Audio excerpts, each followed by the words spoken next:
तो चलिए आज एक ऐसी कहानी की दुनिया में चलते हैं जो डर और धोखे की कई परतों से बनी है। कहानी का नाम है बछुआ।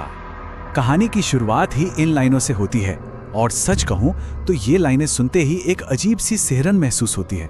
ये सिर्फ माहौल नहीं बना रही, ये तो एक तरह की चेतावनी है कि भाई आगे जो होने वाला है वो बहुत भयानक होगा।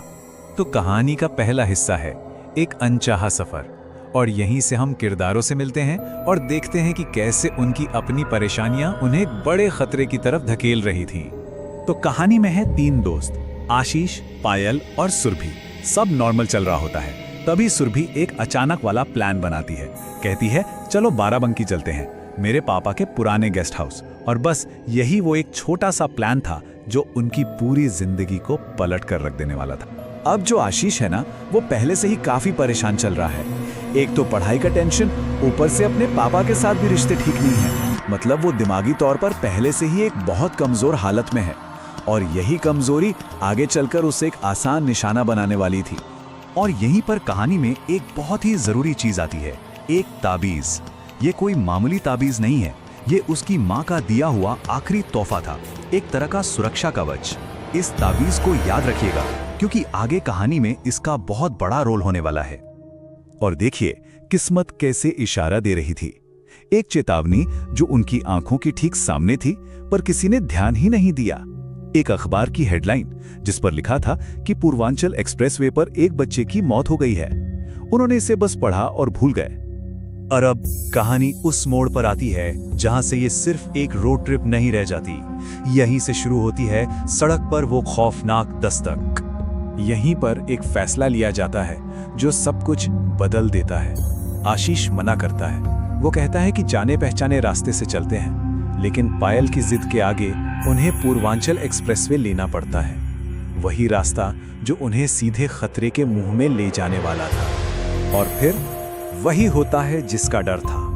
रात का समय, हल्की नींद में आशीष गाड़ी चला रहा है और अचानक उसे सड़क के बीचों बीच एक छोटा बच्चा खड़ा दिखाई देता है। यही है बछुआ। सोचिए कैसा लगा होगा उसे। आशीष घबराकर जोर से ब्रेक मारता है, लेकिन जब तक पायल और सुरभि उठते हैं वहां कोई नहीं होता। वो दोनों इसे उसकी थकान समझकर टाल देते हैं और आशीष वो अकेला रह जाता है अपने शक और डर के साथ। चलिए अब कहानी के सबसे खतरनाक हिस्से में चलते हैं, तख्ती का धोखा। यहाँ एक खेल खेला जाएगा, एक ऐसा खेल जो मौत का दरवाजा खोल देगा।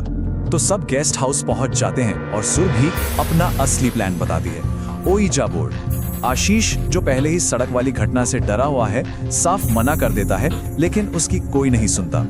वो लोग अनजाने में एक बहुत बड़ी मुसीबत को दावत दे रहे थे।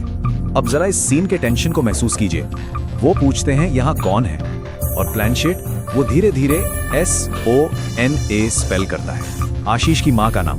वो बेचारा भावुक हो जाता है, पूछता है माँ क्या तुम हो, और प्लानशीट हाँ की तरफ बढ़ जाता है। सोचिए ये कितना बड़ा इमोशनल ट्रैप था।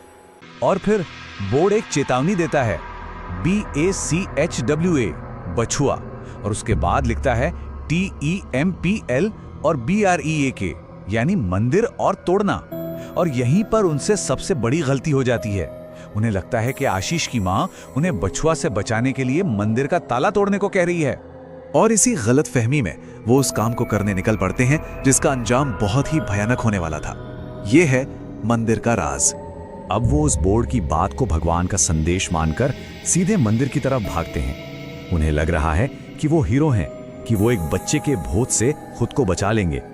वो एक त्रिशूल पर लगे ताले को तोड़ने जा रहे हैं, और जैसे ही वो ताला टूटता है, उनकी सबसे बड़ी और भयानक गलती उनके सामने आ खड़ी होती है। लाल साड़ी में एक खौफनाक औरत का भूत जो सीधे आशीष पर हमला कर देता है। उन्होंने किसी को भगाया नहीं, बल्कि किसी को आजाद कर दिया था। और ठीक इसी पल कहानी में एक जबरदस्त ट्विस्ट आता है। बछुआ, वही बच्चा जिसे वो अब तक विलेन समझ रहे थे, वो सामने आता है और उस औरत के भूत से लड़ने लगता है। वो आशीष को बचा रहा था। बछुआ हमलावर नहीं, रक्षक था। तो अब पर्दा उठने का वक्त आ गया है। अब होगा आखिरी टकराव, जहां हर राज खुलेगा और असली लड़ाई शुरू होगी। वो दोबारा उस ओइजा बोर्ड पर बैठते हैं, और इस बार कहानी का सबसे बड़ा सच सामने आता है। उन्होंने सोचा था कि आशीष की मां सोना उनसे बात कर रही है, पर सच ये था कि एक बुरी आत्मा जिसका नाम सोनम था, वो उन्हें धोखा दे रही थी। वो उन्हें इस्तेमाल कर रही थी ताकि वो आजाद हो सके उस कैद से जिसमें बछवा ने उसे रखा था। और बात यहीं खत्म नहीं होती। जब वो पूछते हैं, क्या तुमने दिव्यांश को मारा, उनके पुराने दोस्त का नाम, तो बोर्ड हाँ कहता है। मतलब ये आत्मा सालों से उनके आसपास थी। और फिर शुरू होती है फाइनल फाइट। सोनम की आत्मा घर में उन पर हमला कर देती है। सब कुछ खत्म होने वाला होता है। तभी आशीष को बछवा दिखाई देता है, जो उस त्रिशूल की तरफ इशारा कर रहा होता है, जिसका ताला अब टूट चुका है। आशीष को सब समझ आ जाता है। वो त्रिशूल उठाता है और सीधा उस हमलावर आत्मा के आर पार कर देता है, और वो बुरी आत्मा राख बन जाती है।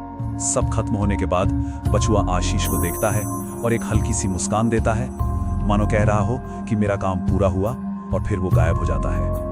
ये कहानी हमें एक बहुत गहरे सवाल के साथ छोड़ जाती है।